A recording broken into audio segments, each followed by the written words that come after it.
Time to get to know the Virginia Cavaliers.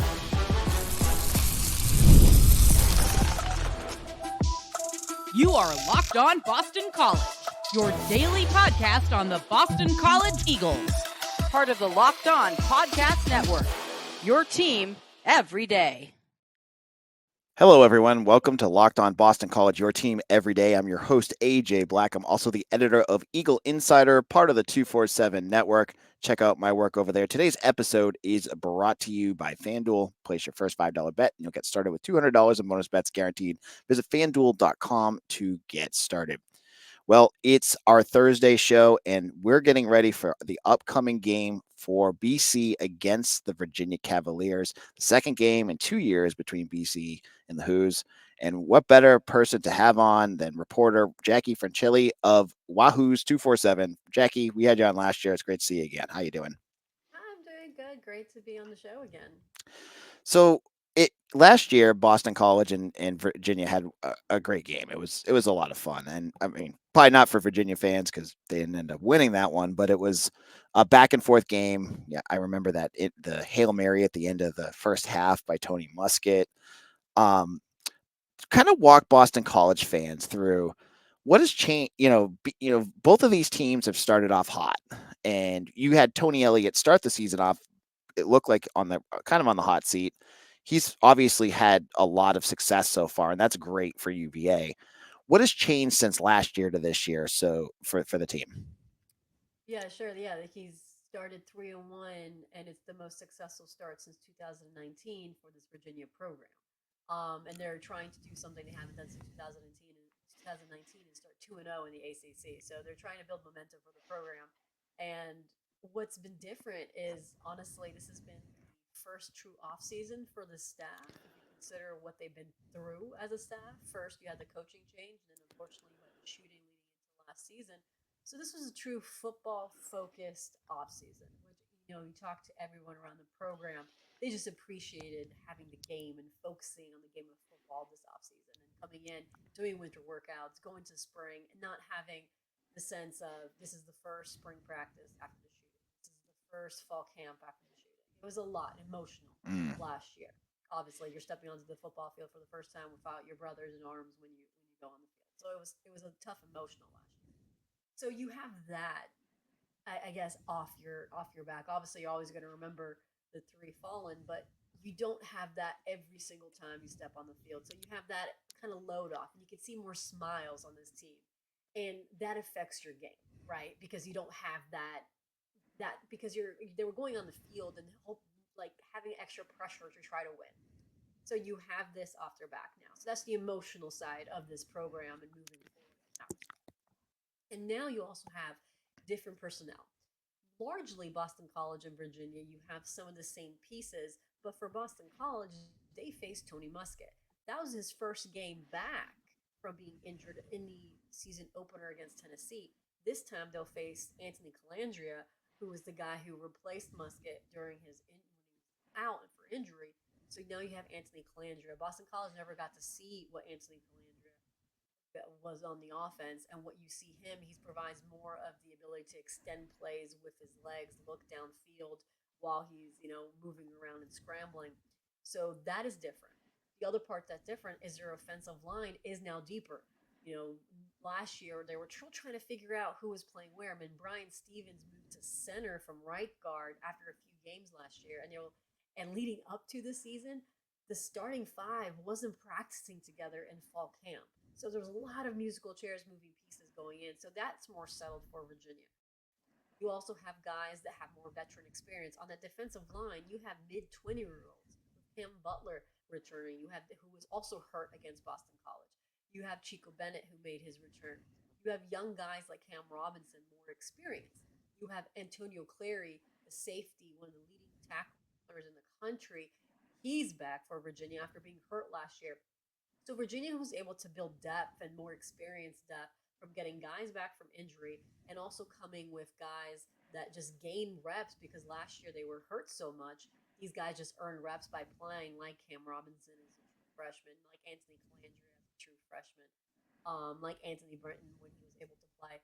So you have a lot of guys that are able to play that way. So this is a more experienced team. They play cleaner football. I mean, last year they were one of the most penalized teams in the country. Now they're one of the least penalized teams in the country. So you have a team that's finding themselves in their identity. I mean, special teams has improved. I mean, last year they had so many games lost due to special teams. Against James Madison, they had a punt blocked and scored for a touchdown. Against Louisville, they had that same thing. Both of them close games that they lost.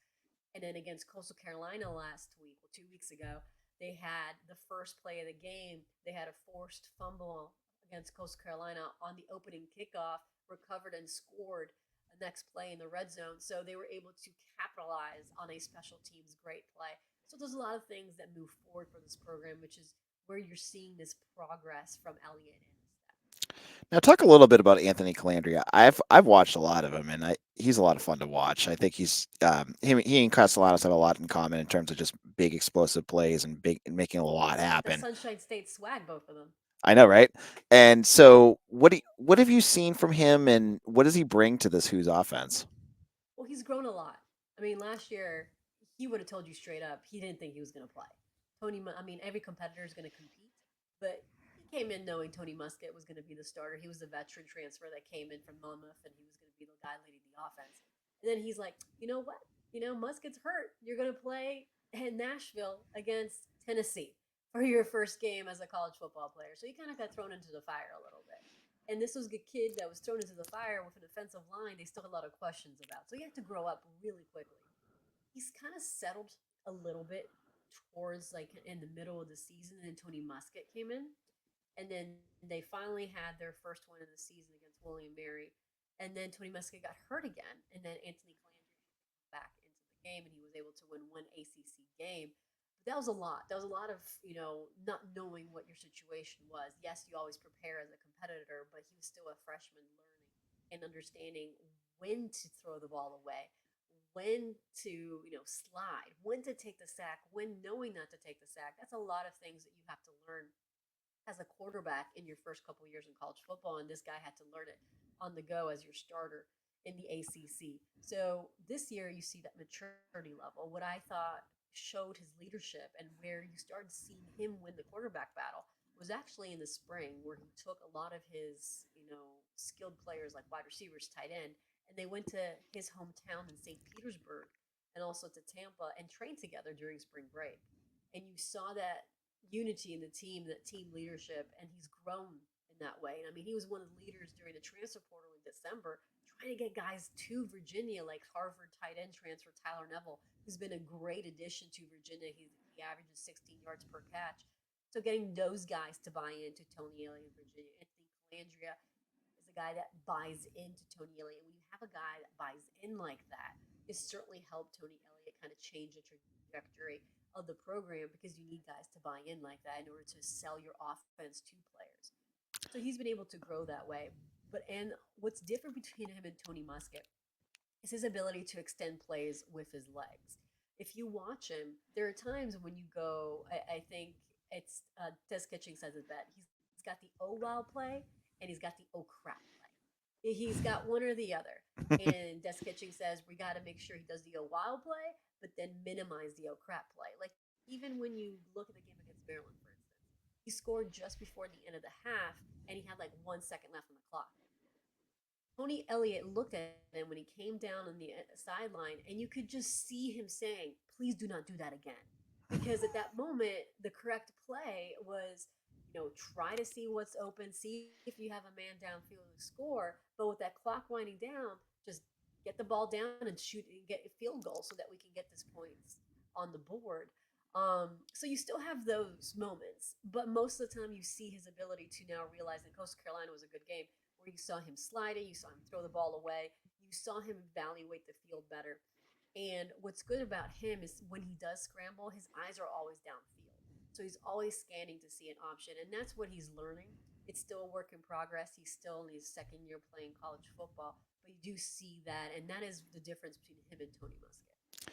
All right, in a moment, Jackie and I are going to talk a little bit about that Who's defense and get a little bit of prediction ahead of this Boston College and UVA game. We'll be back in just a moment.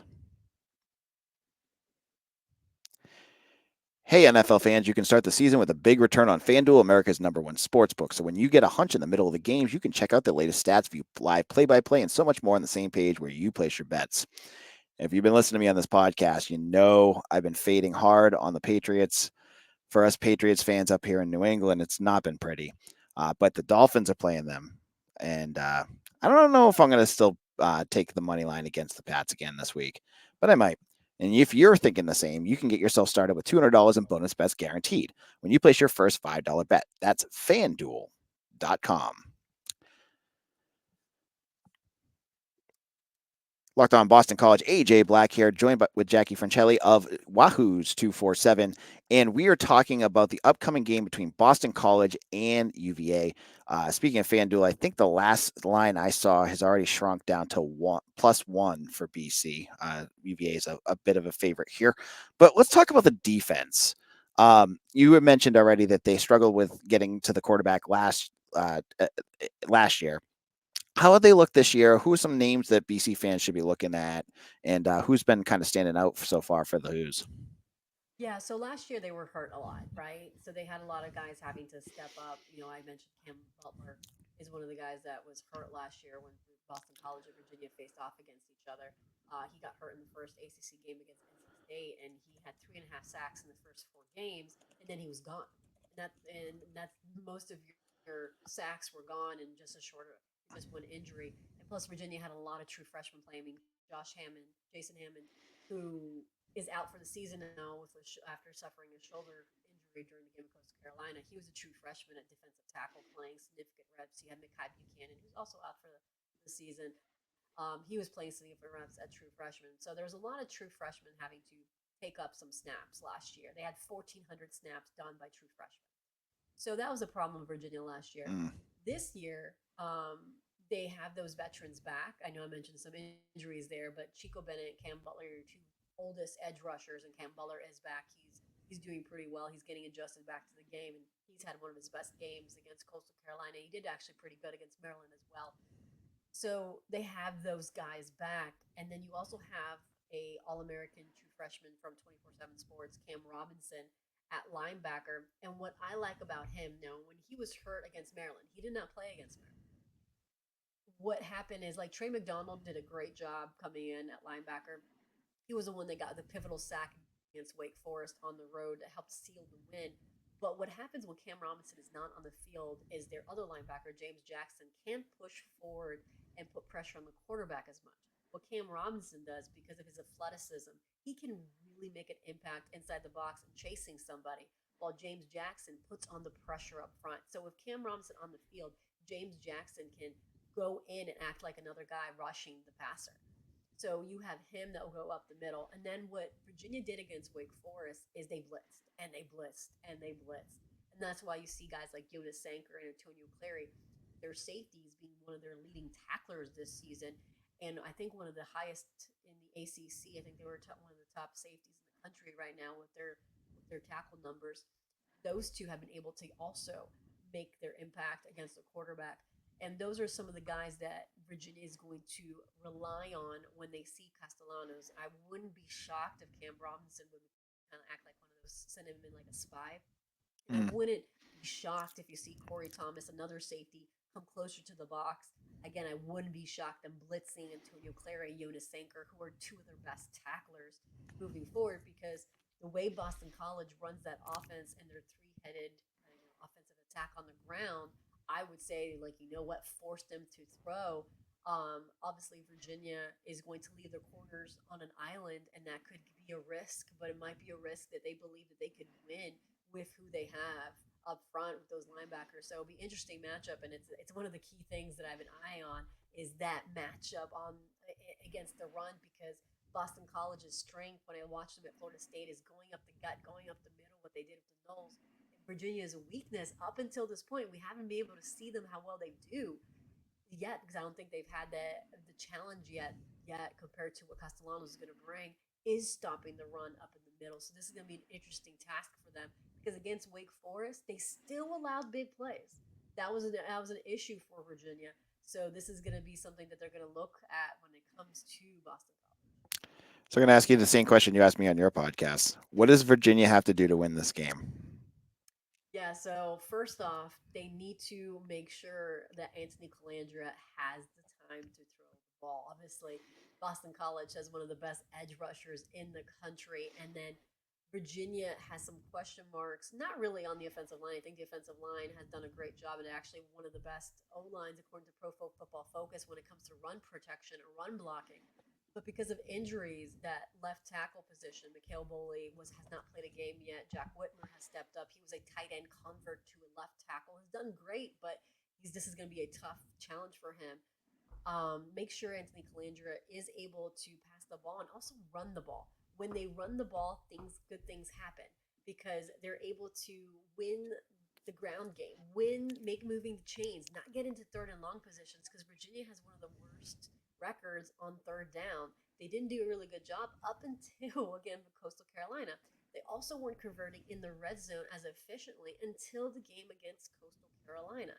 So what you're looking at for Virginia is, was this because of who they were playing? When you look at the strength of Coastal Carolina and seeing who they played comparatively what they played against Maryland and Wake Forest. So they have to convert those opportunities. You can't leave points on the field.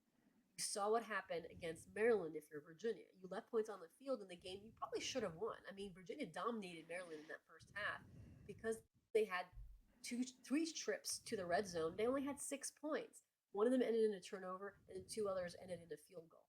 That can't happen against Boston College. So offensively, make sure your opportunities count. Don't turn over the ball, and make sure you're able to run the ball.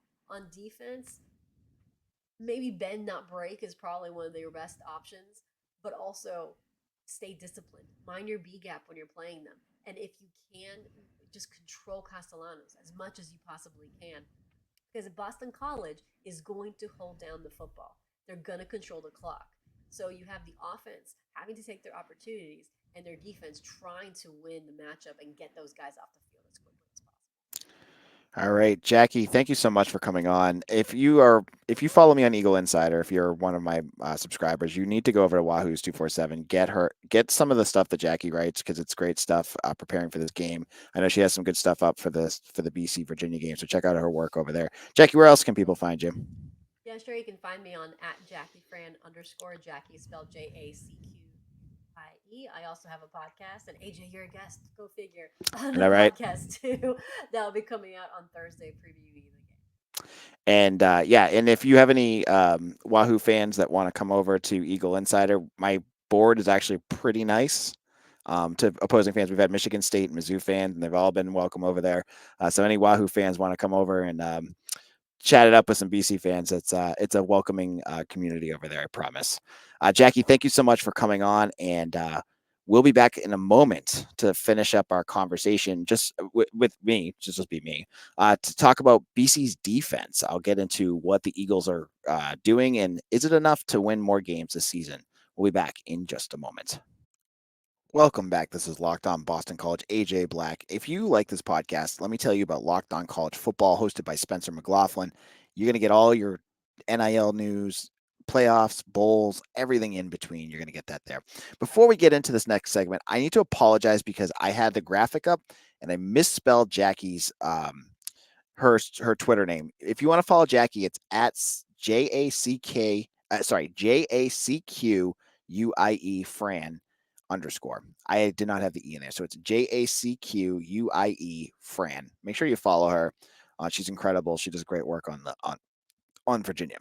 Now, I want to talk about two quick stats that I popped up. And I saw another site, Jackham, so good for them, about BC's defense and how they've played so far. And one number that has stuck out to me, I noticed that they have only allowed 6 points in the second half the last 2 weeks. Trevor Haas of the Globe did a great job showing they've only let up 26 points total in the second half this season. 10 of them were against Missouri. That's like 4 points per game. My math's not great, but I think that's about right.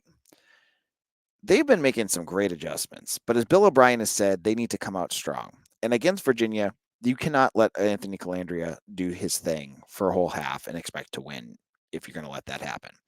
So I've been very impressed with how this defense has kind of done what they've done. And what I love about the defense, I think this is what's going to help them against Virginia, is they have the bend don't break defense. And I know some folks don't like it, but you know what? It's been working.